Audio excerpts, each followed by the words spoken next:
এ দেখো এই বক হ্যাঁ আর এ হস্যই বই। হ্যাঁ এই বক আর বইয়ের দুটো মিলিয়ে একটা করেছে। কি করেছে? একটা এই করেছে। বকের ক নিয়েছে আর হস্যই বইয়ের হস্যই নিয়েছে। তাহলে ক আর হস্যই নিলে এখানে কি হয়? ক হস্যই কই, তার মানে কই মাছ। হ্যাঁ বলো। কই মাছ।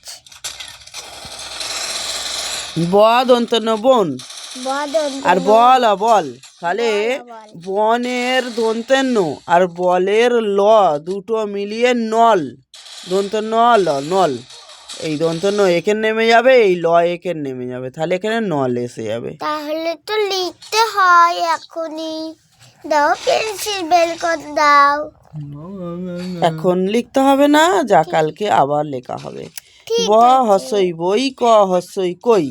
তাহলে ব হস্যই বই থেকে ক হস্যই কই থেকে ব নিলে আর কইয়ের ক নিলে, তাহলে এখানে ব আর ক বক হয়ে যাচ্ছে, আবার ফিরে এলো, তাই তো? আবার ফিরে এলো। দেখো এখানে বই আছে, কই আছে, বই আছে, বক আছে, এখানেও আছে বই আছে, কই আছে, বক আছে। তার মানে বকটা নিচে নেমে গেছে। কিভাবে নিচে নামলো? এখানে বইটা ওপরে উঠেছে, বইয়ের ব নিয়েছে আর কইয়ের ক নিয়েছে, তার মানে ব আর ক মিলে এখানে বক হয়ে গেছে, তাই তো? তাহলে বলটাও এখানে এরকম হবে, বনের ব দন্তন্য বন আর নল নল। তাহলে বনের ব আর নলের নল ল। তাহলে ব আর ল মিলিয়ে এখানে বলটা এসে গেল, এই উপরের বল এসে গেল এই নিচে। তাহলে কথাটা বুঝতে পারলে?